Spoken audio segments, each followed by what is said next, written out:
यहाँ पे प्लीज़ आइए। और साथ में डॉक्टर श्वेता झा जो कि डॉक्टर BRC क्लिनिक नोएडा में चलाती हैं। ये जो अमित की फ़ोटो आप देख रहे हैं, अमित सामने खड़े हैं और ये फ़ोटो देख रहे हैं, ये जानबूझ के नहीं कर रहे हैं, ये इनवॉलंटरी अपने आप ही हो रहा है।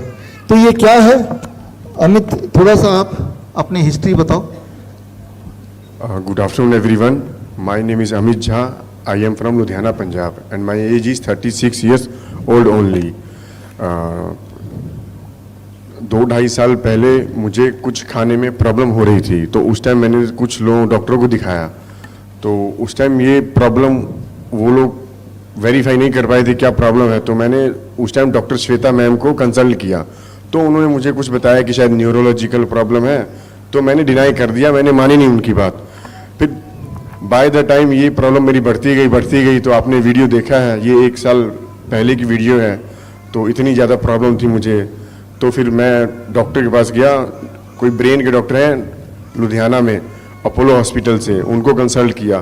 तो उन्होंने बताया आपको जो प्रॉब्लम है दैट इज़ ओरोमैंडिबुलर डिस्टोनिया, जो कि एक बहुत ही रेयरेस्ट डिसीज़ है और बहुत कम लोगों को होती है।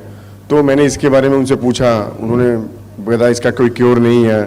तो मैं डर गया। फिर मैं मुंबई में हॉस्पिटल है कोकिलाबेन धीरूभाई अंबानी, जहाँ मेरे पापा के फ्रेंड अभिषेक श्रीवास्तव जी न्यूरोलॉजिस्ट हैं, उनको भी दिखाया। उन्होंने सेम बात बताई कि आपको ओरोमैंडिबुलर डिस्टोनिया है, इसका कोई क्योर नहीं है, आपको इसके साथ लाइफ टाइम जीना पड़ेगा। फिर मैंने दिखाया PD हिंदुजा हॉस्पिटल, वहाँ भी डॉक्टरों को दिखाया। उन्होंने भी सेम मेडिसिन और सेम चीज़ें बताई कि इसका कोई क्योर नहीं है, आपको लाइफ टाइम इसके साथ लेके चलना पड़ेगा। तब जाके मेरी फैमिली, मैं बहुत डिप्रेस हो गई कि अगर ऐसा रहा तो मैं कैसे अपनी लाइफ जी पाऊँगा। तो मैं डर गया, थोड़ा सा स्ट्रेस में आ गया।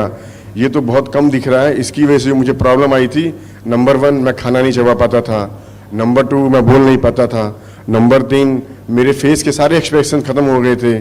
मेरे जितने भी मसल्स हैं नेक के ऊपर, नेक मसल है, थ्रोट मसल है, जॉ मसल है, आई मसल है, नोज मसल है, चिक मसल है, ये सारे काम करना बंद कर दिए थे इन चीज़ों ने। तब मैं जाके बहुत स्ट्रेस में रहने लग गया, एंग्जाइटी बहुत बढ़ गई थी। तो फिर मैंने 1 साल पहले डॉक्टर श्वेता मैम को कंसल्ट किया कि मैम ऐसे ऐसे मुझे प्रॉब्लम है, ये तो बहुत बड़ी प्रॉब्लम है, इसको मैं कैसे करूं। तो उस टाइम उन्होंने मुझे कुछ होप दिलाई कि आप मेरा कोर्स ज्वाइन कीजिए और इसके थ्रू आपको कुछ सोल्यूशन मिलेगा। तब भी मैं उतना श्योर नहीं था, क्योंकि मैंने बड़े बड़े डॉक्टर को दिखा लिया, यहाँ तक कि अमेरिका में मेरे कुछ रिलेटिव हैं, उनके थ्रू वहाँ के कुछ डॉक्टर हैं, उनसे कंसल्ट किया। तो वहाँ के डॉक्टर ने भी सेम बताया कि इसका कोई क्योर नहीं है, इसकी कोई दवाई मेडिसिन नहीं आई है, तो आपको इसके साथ जीना पड़ेगा। उसके बाद मैं थक गया, मुझे लगा कोई सोल्यूशन नहीं है, क्या किया जाए। तो मैम से बात की, उन्होंने मतलब मुझे तो बिल्कुल ही होप नहीं था। उन्होंने फ्रॉम द फर्स्ट डे मुझे श्योरिटी दिलाई कि आप सोल्यूशन है। तो फ्रॉम द फर्स्ट डे उनके साथ जुड़ा। उन्होंने ऑनलाइन क्लास दी मुझे, DIP डाइट के बारे में बताया। उसके बाद सर ने जो बताया 0 वोल्ट थेरेपी वो लेता हूँ मैं, हॉट इमर्शन वो अभी फ़िलहाल मैं इतने सीरियसली नहीं कर पा रहा हूँ। फिर उन्होंने बताया कोई कोल्ड शावर बाथ, उससे धीरे धीरे और भी काफ़ी चीज़ें बताई, नंगे पैर चलना। तो ये चीज़ जब से मैंने शुरू की है, तो आपके सामने मैं खड़ा हूँ और आपने वीडियो देखी है, अप्रॉक्सीमेटली 60-70% इंप्रूवमेंट है और ये भी स्टिल है, अभी ये बढ़ा नहीं है, वहीं पे स्टिल है।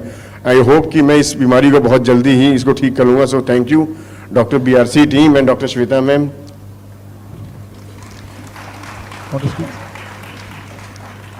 इनको जब डॉक्टर ने डीप ब्रेन स्टिमुलेशन सर्जरी के लिए कह दिया, तब इनको लगा कि अब मैं क्या करूं।